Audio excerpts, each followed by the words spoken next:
Tuhan, saya ingin menyanyikan sebuah pujian masih dalam suasana Natal, kiranya menjadi berkat bagi saudara-saudara sekalian dan untuk kemuliaan bagi nama Tuhan.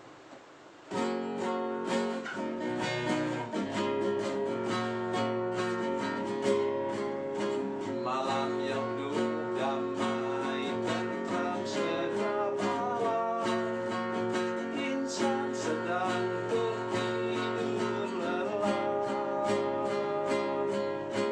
Lahirlah ke dunia Yesus anak Allah, di kandang Betlehem yang indah.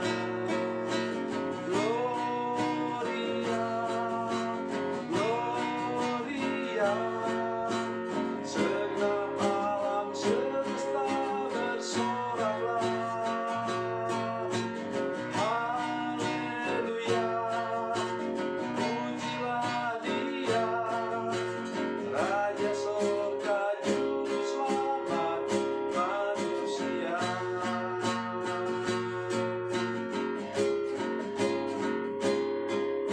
Allah Maha Kasih menyatakan anaknya untuk tebus umat manusia.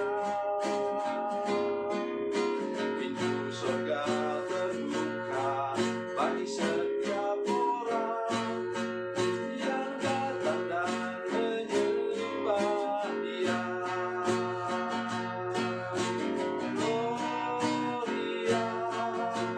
Gloria, segenap alam semesta bersoraklah. Haleluya, pujilah Dia, Raja Sorga Juru Selamat manusia.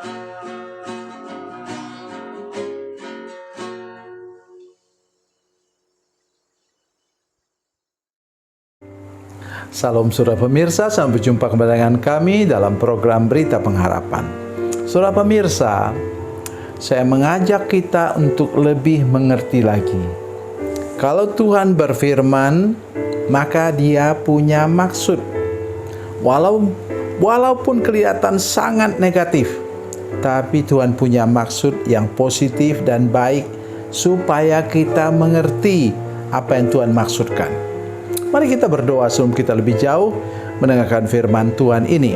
Bapa, dalam nama Yesus, terima kasih Engkau berfirman kepada kami hari ini, dan kami percaya bahwa Tuhan punya maksud untuk setiap rencanamu, tindakanmu dalam hidup kami. Dalam nama Yesus kami berdoa. Haleluya. Amin. Saudara pemirsa, mari kita membaca firman Tuhan dari Injil Matius, Perjanjian Baru, Injil Matius, pasalnya yang ke-21 ayat 19. Kata firman Tuhan demikian. Dekat jalan ia melihat pohon ara lalu pergi ke situ. Tetapi ia tidak mendapatkan apa-apa pada pohon itu selain daun-daun saja. Katanya kepada pohon ara itu, engkau tidak akan berbuah lagi selama-lamanya. Dan seketika itu juga keringlah pohon ara itu. Amin. Nampaknya negatif sekali ya firman Tuhan ini, tapi ingat, tidak pernah firman Tuhan negatif. Pengertian nomor satu ialah apa? Tuhan Yesus selalu mencari buah dalam hidup kita. Ya. Buah dalam hidup kita.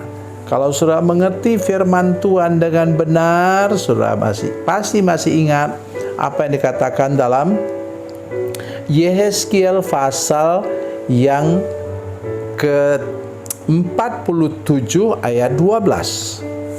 Firman Tuhan mengatakan bahwa di tepi sungai itu ada pohon-pohon yang katanya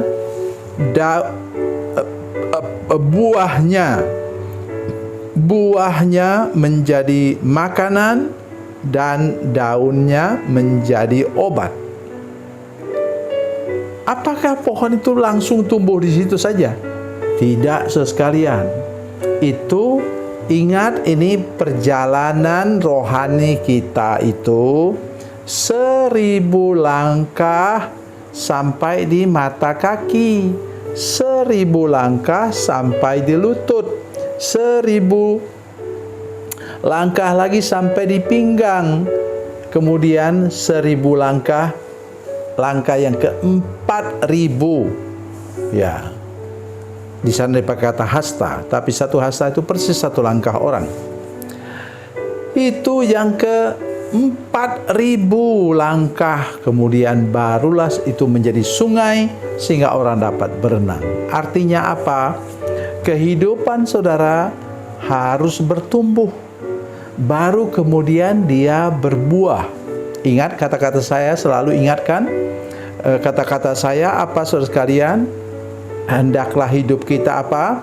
Berakar lebih dalam, bertumbuh lebih tinggi, dan kemudian berbuah lebih lebat. Di sini, saudara sekalian, pohon ara ini tidak berbuah. Kalau Tuhan Yesus cari buah pada pohon ara itu berarti memang dia sudah tumbuh besar, sudah layak untuk berbuah. Tapi kenapa tidak ada buahnya? Begitu juga kehidupan kita, saudara. Hati-hati. Buah kita yang pertama ialah kesaksian hidup. Sekali lagi saya katakan, kesaksian hidup kita itu nampak dari apa? Etika dan moral kita yang memuliakan nama Tuhan, pola dan gaya hidup kita yang memuliakan nama Tuhan, tutur kata dan tingkah laku kita yang mempermuliakan nama Tuhan. Jadi janganlah hidup suka-suka, saudara sekalian. Kalau sudah menjadi anak Tuhan, sudah harus menghasilkan buah yang menjadi kesaksian bagi banyak orang dan yang menyenangkan hati Tuhan. Tidak lebih, tidak kurang daripada itu. Supaya apa? Hati Tuhan senang. Nyanyian mengatakan, menyenangkanmu, senangkanmu, itulah kerinduanku.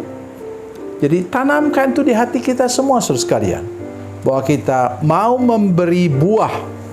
Supaya apa tadi? Kata Yehezkiel pasal 47 ayat 12 mengatakan bahwa buahnya menjadi makanan. Jadi kalau orang bersentuhan dengan kita, saudara sekalian, orang itu kenyang atau puas atau merasa nyaman dan enak. Dan kemudian daunnya menjadi obat. Artinya apa, saudara sekalian?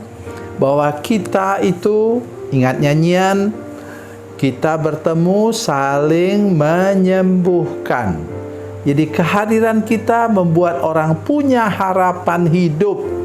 Jangan membuat orang putus asa. Begitu juga anak-anak muda yang pacaran. Ya, kita pacaran dengan baik dan jangan sembarangan menggunakan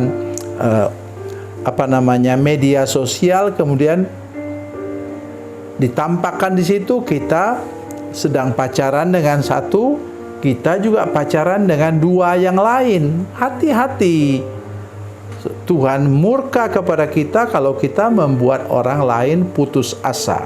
Jadi buah kita itu menjadi makanan, daun kita menjadi obat.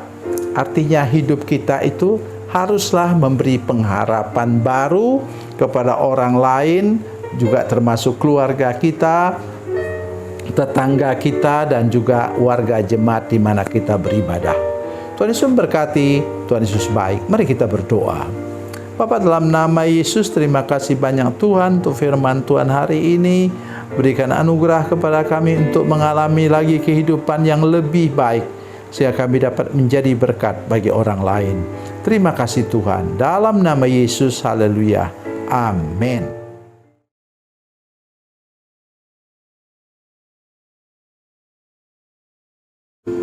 Salam saudara pemirsa, mengakhiri program ini saya mohon kepada saudara-saudara pemirsa sekalian untuk bila saudara menyaksikan program ini melalui channel YouTube, maka tekan subscribe dan bunyikan lonceng.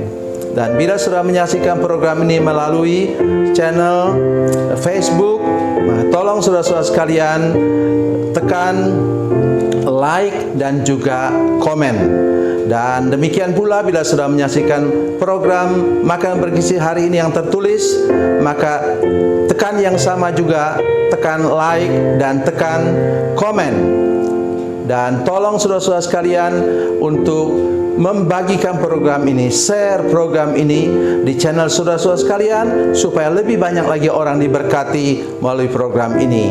Tuhan Yesus memberkati, Tuhan Yesus baik.